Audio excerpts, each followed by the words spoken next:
పవన్ కళ్యాణ్ కోసం Jaganmohan Reddy master sketch సిద్ధం చేశాడా? పవన్ కళ్యాణ్కు పోటీగా 2 ఆయుధాలను జగన్మోహన్ రెడ్డి రెడీ చేశాడా? పవన్కి పోటీగా ముద్రగడను, జేడీ లక్ష్మీనారాయణను తెర మీదకి తీసుకురాబోతున్నారా జగన్మోహన్ రెడ్డి అంటే అవుననే సమాధానం ఇస్తున్నారు కొంతమంది రాజకీయ విశ్లేషకులు. ఇక ఇదే అంశానికి సంబంధించి మనతో మాట్లాడేందుకు ప్రముఖ సీనియర్ జర్నలిస్ట్ దుర్గా కుమార్ గారు మనతో ఉన్నారు. ఆయనతో మాట్లాడదాం. సార్ నమస్తే అండి. నమస్కారం కృష్ణ గారు, మన వీక్షకులు కూడా నమస్కారం. సార్, పవన్ కళ్యాణ్ కోసం జగన్మోహన్ రెడ్డి ఒక మాస్టర్ స్కెచ్ సిద్ధం చేశారని, పవన్ కళ్యాణ్ పైన పోటీకి 2 ఆయుధాలను రెడీ చేశారని, పవన్తో పోటీకి ముద్రగడను అలాగే జేడీ లక్ష్మీనారాయణ పేర్లను తెర మీదకి తీసుకొచ్చారంటూ కూడా ఒక వార్త ఇప్పుడు సోషల్ మీడియాలో చక్కర్లు కొడుతున్న నేపథ్యంలో ఏంటి సార్ ఈ వార్తలో వాస్తవం ఉందా? దీన్ని ఎలా అనాలిసిస్ చేస్తామంటే ఏం చెప్తారు? మంచి ప్రశ్న కృష్ణ గారు. నిన్న జేడీ లక్ష్మీనారాయణ గారు ముఖ్యమంత్రిని ఉద్దేశించి, ఓ అనుభవం లేని ముఖ్యమంత్రి బయటకు వచ్చి ప్యాలెస్ నుంచి బయటకు వచ్చి చూడు ప్రజలు కూడా ఎక్కడో ప్రకటన ఇచ్చినట్టుగా నేను గమనించా సోషల్ మీడియాలో వచ్చింది. అంటే ఆయనకి జగన్మోహన్ రెడ్డి గారి మీద ఏ అభిప్రాయం ఉందనేది మనకు అర్థమవుతుంది. తర్వాత మీరు అన్నారు ఈయన మీద 2 ఆయుధాలు ముద్రగడ పద్మనాభం గారు. ముందు జేడీ లక్ష్మీనారాయణ గారి గురించి మాట్లాడుకున్నాను. జేడీ లక్ష్మీనారాయణ గారు అని ఆయన పార్టీ పెట్టినా పెట్టకపోయినా ఆయనకంటూ ఒక వ్యక్తిత్వం, ఒక స్థాయి ఉన్న మనిషి. ఆయన ఒక పార్టీ కూడా పెట్టారు ఇప్పుడు. నిజానికి అసలు ఆయన పెద్ద పార్టీ పెట్టడం మూలంగా వచ్చిన ప్రయోజనం అయితే నేను అంతగా ఉంటుందని నేను అనుకోవట్లేదు, నాకున్న అనుభవాన్ని బట్టి. ఎందుకంటే ఇలాంటి వాళ్ళు పార్టీలు పెట్టినప్పుడు మేధావులు దానికన్నా వాళ్ళు వ్యక్తిగతంగా పోటీ చేసి వాళ్ళు చెప్పదలుచుకుంది ప్రజల తరపున నిలబడటం మంచిది.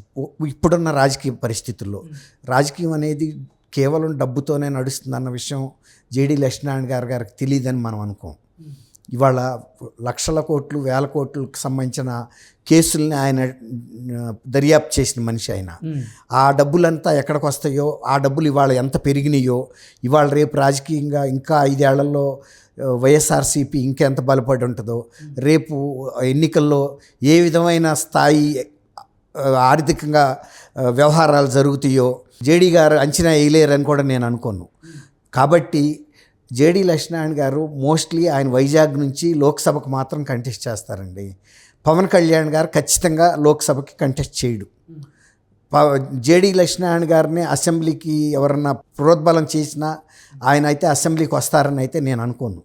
ఎందుకంటే ఆయన దృష్టి అంతా కూడా రైతులకు సంబంధించిన సమస్యల్ని జాతీయ స్థాయిలో కేంద్ర ప్రభుత్వం ఎక్కువ పరిష్కరించగలిగే స్థితిలో ఉంటుంది. కాబట్టి కేంద్రం దృష్టికి తీసుకొచ్చి తర్వాత అటు పంజాబ్, హర్యానా లాంటి ఫార్మర్స్ బెల్ట్ ఉంది అక్కడ.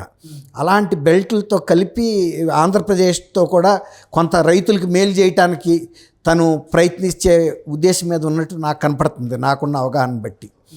కాబట్టి ఆ ఒక్క పాయింట్ జేడీ లక్ష్మీనారాయణ గారి విషయంలో పవన్ కళ్యాణ్ మీదకి సంధించే అవకాశం అయితే ఉంటుందని అయితే నేను అనుకోవట్లేదు. తర్వాత ముద్రగడ పద్మనాభం గారు ఒకప్పుడు ఫోర్సే, చాలా పెద్ద ఫోర్సే, ఒక సామాజిక వర్గాన్ని శాసించాడు. అప్పుడు రత్నాచల్ ఎక్స్ప్రెస్ తగలబడిపోయిన రోజుల్లో అదిను. ఆ తర్వాత పవన్ కళ్యాణ్ మీద కూడా ఒక లేఖలు రాశారు. ఆ లేఖ రాసినప్పుడు ఆయన కాకినాడ ఎంపీ చంద్రశేఖర్ రెడ్డి గారిని స్తుతిస్తూ ఆయన దయ వల్లే కాపునాడు మీటింగులు పెట్టుకోగలిగాము ఇంత ఎత్తున అన్నట్టుగా రాసినప్పుడు ముద్రగడ పద్మనాభం గారి మీద ఆ సామాజిక వర్గం విరుచుకుపడింది. మేము తిన్న ఉప్మాలు, మేము తాగిన కాఫీలు, మేము తిన్న భోజనాలు ఎవరో చంద్రశేఖర్ రెడ్డి పెట్టాడని మాకు తెలీదు. ఆయన ఆర్థిక సహాయం చేసినందుకు కృతజ్ఞతలు తెలిపాడు ఒక లేఖలో. ఆయన మూలానే కాపునాడు ఇంత ఉద్యమం సాధించిందని. కాపు సమాజం నివ్వెరపోయింది. ఆయన అటువంటి ప్రస్తావన చేసి, అంటే కాపుల్ని తీసుకెళ్ళేసి ఎవడో ఇచ్చిన నిధులతో నువ్వు మాకు ఉప్మాలు పెట్టావా అని ఆ రకంగా చాలా వ్యతిరేకత వచ్చి ఇంకా అసలు ఆయన 2వ లెటర్ కూడా ఇక రాయలే. ఇంకొక లేఖ రాసావంటే నీ మర్యాద దక్కదని వార్నింగ్లు ఇచ్చేశారు. ఆయనకి దగ్గరాళ్ళు అనుకున్న వాళ్ళు కూడా దూరం అయిపోయారు. అసలు ముద్రగడ పద్మనాభం గారు పలానా సామాజిక వర్గం అని చెప్పుకోవటానికి కూడా వాళ్ళ సామాజిక వర్గంలో చాలా బ్రాండెడ్గా, అంటే ఆ సామాజిక వర్గం పట్ల అభిమానం ఉండి అంకిత భావంతో మాట్లాడే వ్యక్తులు కూడా ఆయన ప్రస్తావన చేయటానికి కూడా జంకారు. అంటే ఆ స్థాయికి వెళ్ళిపోయింది ఆయన ప్రతిష్ట. ఓకే. రాక్ బాటమ్ అంటారు చూసారా, బావిలో నీళ్లు కనుక కింద వెళ్ళిపోయి రాళ్ళు కనబడితే ఏ స్థాయికి వెళ్తుందో అట్లాంటి. నిజానికి పద్మనాభం గారు చాలా మంచి కుటుంబం నుంచి వచ్చిన వ్యక్తి, మంచి స్వభావం కలిగిన వ్యక్తి అని కూడా అందరూ అనుకున్నారు. కానీ ఆయన కొన్ని సంఘటనలో ఆయన ప్రవర్తన, ఆయన విధానాలు చూసిన తర్వాత ఆయనకి గతంలో ఉన్నంత పరిస్థితి లేదండి. అసలు ఒకప్పుడు ఆయన జనతా పార్టీ తరఫున గెలిచాడు 77లో. వాళ్ళ నాన్నగారు కూడా ముద్రగడ్డ రాఘవయ్య గారిని, ఆయన రాఘవరావు గారు అనుకుంటా, వాళ్ళకి రైస్ మిల్ బిజినెస్, ఆర్థికంగా కూడా పెద్ద సంపాదించిన కుటుంబం కూడా కాదు. అటువంటి నేచర్ ఈయన కూడా లేదని తెలుసు. కానీ కొన్ని మాటలు, కొన్ని ప్రవర్తనలు ఆయన ఎంత సామాజిక వర్గానికి నాయకుడు అవ్వాలనుకున్నాడో అంతకంత దూరం అయిపోయాడు. ఓకే. రానున్న ఎన్నికల్లో అసలు జగన్మోహన్ రెడ్డికి కాపు సామాజిక వర్గం దూరం అవుతుందని భావించినటువంటి జగన్మోహన్ రెడ్డి ఆ కాపు సామాజిక వర్గం ఒకవేళ పవన్ కళ్యాణ్కి ఎక్కడ దగ్గర అవుతుందో అనే ఉద్దేశంతో, అంటే కాపు సామాజిక వర్గాన్ని పవన్ కళ్యాణ్కి దూరం చేయాలని ఇప్పుడు ముద్రగడ పద్మనాభన్ పేరుని, అలాగే జేడి లక్ష్మీనారాయణ గారి పేరుని తెర మీదకి తీసుకొచ్చారు. అవసరమైతే కాపు సామాజిక వర్గం వీళ్ళిద్దరికీ దగ్గరైనా పర్లేదు కానీ పవన్ కళ్యాణ్కి దూరం అవ్వాలి అనేటువంటి ప్రయత్నం చేస్తున్నాడు. ఆ విధంగా మాస్టర్ స్కెచ్ వేస్తున్నాడు పవన్ కోసం జగన్మోహన్ రెడ్డి అనేది ఒక వార్త సార్.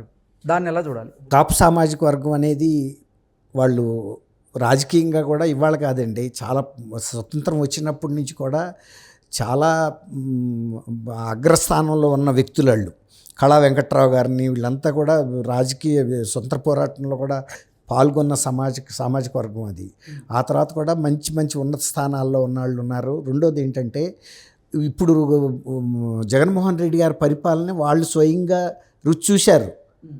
వాళ్ళు 5 సంవత్సరాల పాటు రుచి చూశారు. ఆయన వాళ్ళకి తవ్వి నెత్తికెత్తింది ఏం లేదు. కాపు సామాజిక వర్గంలో ఇంకా ముద్రగడ పద్మనాభం గారు తెలుగుదేశం టైంలో బ్రహ్మాండమైన పోర్ట్ఫోలియోలు ఆస్వాదించిన మనిషి ముద్రగడ పద్మనాభం గారు. ఆయనకి రామారావు గారు చాలా అత్యంత విలువ ఇచ్చేవాడు. ఆ తర్వాత ఎక్కడ కూడా అంత విలువ ఆయన పొందలేకపోయాడు. ఇప్పుడు ఆయన స్వయంగా పర్సనల్గా మాట్లాడినా ఆయన ఆ మాట ఒప్పుకుంటాడు. ఆయన నిజానికి ఆయన సామాజిక వర్గంలోనే ఆయనకి ఎందుకు దూరం అయ్యాడనేది కొన్ని అంటే వ్యూహాత్మకంగా కొన్ని పనుల మూలన ఆయన దూరం అయ్యాడు. కాబట్టి ఇదివరకట్టే అంత పలుకుబడి ఆయనకి ఆ సామాజిక వర్గంలో లేదు. తరాలు మారిపోయినాయి. ఆయన పాత తరానికి చెందిన వ్యక్తి. అసలు ఒక్క సామాజిక వర్గం ఏంటండి, అసలు ఆయన అన్ని సామాజిక వర్గాలు ఆదరించిన వ్యక్తి ముద్రగడ పద్మనాభం గారు. ఆయన ఎప్పుడైతే ఒక సామాజిక వర్గానికి దగ్గర అయ్యాడో మిగిలిన వాళ్ళు దూరం అయ్యారు. ఇప్పుడు ఆయన చేస్తున్న కొన్ని పనుల మూలాన ఆయన వ్యక్తిత్వం మీదే మచ్చబడి అసలు ఆయన విశ్వసనీయతని కూడా ఇవాళ కాపులు ప్రశ్నించే స్థాయికి వెళ్ళిపోయింది. కాబట్టి ఇవాళ ఆయన వచ్చి రాజకీయంగా పెద్ద ప్రేరణ కలిగిస్తాడు సామాజిక వర్గానికి అనేది కష్టం అండి. రెండోది, ఎవరు ఏం బాణం వదులుతున్నారో వదిలినది ఎవరైనా చూస్తారు కానీ బాణాన్ని చూడరండి. ఇప్పుడు ఎవరన్నా మన మీద రాయి విసిరితే రాయితో పోరాట్లాడతామా, విసిరిన వ్యక్తిని ఎవరైనా వ్యక్తితో. ఇప్పుడు ఆయన కనుక ఎవరినన్నా అట్లా వినియోగిస్తే వినియోగించిన వ్యక్తి యొక్క స్వప్రయోజనాలు ఏంటని రాజకీయ ప్రయోజనాలు చూసే అంత విఘ్నత కాపు సామాజిక వర్గానికి పూర్తిగా ఉందండి. కాబట్టి జగన్మోహన్ రెడ్డి ఇలాంటి చిన్న చిన్న గతంలో ఫస్ట్లో నమ్మారు, ఇది నన్ను నమ్మండి నేను చేస్తానని. ఇవాళ ఎవరు నమ్ముతారండి? సొంత కుటుంబ సభ్యులు నమ్ముతున్నారు ఆయన్ని. చెల్లెలు నమ్ముతుందా, అమ్మ నమ్ముతుందా? ఎవరు నమ్ముతారు? ఇప్పుడు నా బాబాయ్ వెళ్ళి సుబ్బారెడ్డి గారు రాయబారం ఒక్కదానికి సమాధానం చెప్పకుండా తలంచుకు రావాల్సి వచ్చిందంటే అవన్నీ జగన్మోహన్ రెడ్డి గారు చేసిన వ్యూహాత్మకమైన తప్పిదాలే కదా. కుటుంబం పట్లే ఆయన బాధ్యత లేనప్పుడు ఇతర సామాజిక వర్గాలని, రాష్ట్రాన్ని కాపాడుతానంటే ఎవరన్నా నమ్మగలుగుతారండి? కృష్ణ గారు, okay sir, thank you sir. వాస్తవాలు ఇవి. నమస్కారం.